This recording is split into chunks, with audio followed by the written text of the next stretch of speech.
Hello everyone, কেমন আছো তোমরা সবাই? আমার এই নতুন ব্লগে তোমাদের স্বাগত জানাই। আজকে আমরা বানিয়েছিলাম খুব সহজ পদ্ধতিতে মোমো। শুধু মোমো না, আটা দিয়ে মোমো। তাই রেসিপিটা দেখতে হলে এই ভিডিওটি পুরোটা দেখতে হবে।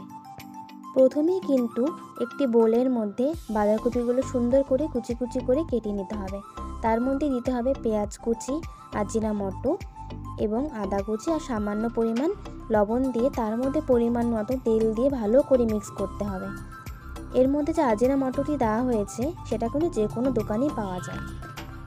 এর মধ্যে কিন্তু ডালডা ইউজ করা যায়, কিন্তু ডালডাটা মোটেও শরীরের পক্ষে ভালো না, যেটা দোকানে ইউজ করে সবাই। তাই যতটা সম্ভব ডালডাটা অ্যাভয়েড করবে তোমরা। এরপর কিন্তু আটাটা মেখে ভালো করে ডো বানিয়ে রেখে দিতে হবে।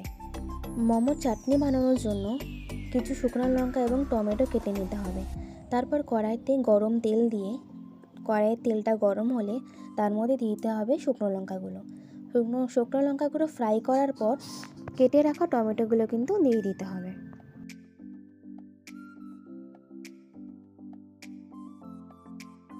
এরপর কড়াইয়ের মধ্যে সামান্য লবণ এবং সামান্য জল দিয়ে ঢেকে দিতে হবে। খুব কম আছে কিন্তু এটিকে 10 মিনিটের জন্য ঢেকে দিতে হবে। 10 মিনিট পর সেটি ঠান্ডা করে আপনারা শিলনোড়াতেও বাটতে পারেন বা মিক্সচারে পেস্ট করে নিতে পারেন।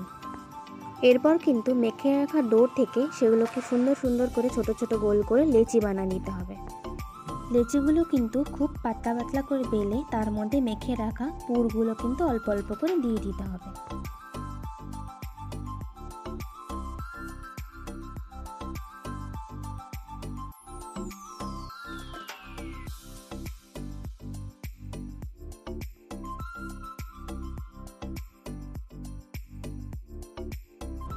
আপনারা দেখতেই পাচ্ছেন ভিডিওতে আমার মা কি সুন্দর করে পুরগুলো ভরে ভরে মোমোগুলো সাজিয়ে রাখছে। মোমোর যে চাটনিটা কড়াইতে করা হয়েছিল সেটা কিন্তু মিক্সিতে পেস্ট করে নিয়েছি। এবার কিন্তু মোমোগুলো সাজিয়ে মোমোর বাসনগুলো গ্যাসে বসিয়ে মাঝারি থেকে হাই আঁচের মধ্যে বসিয়ে দিতে হবে। তারপর কিন্তু 5 মিনিট পর মোমোর বাসন উঠিয়ে মোমোগুলো চেক করে নিতে হবে যে সেদ্ধ হয়েছে কিনা। অ্যাকচুয়ালি 15 মিনিটের মধ্যেই কিন্তু পুরো মোমোটা তৈরি হয়ে যায়। এই তো একদম 15 মিনিটের মধ্যেই আমাদের মোমোগুলো একদম তৈরি হয়ে গিয়েছে।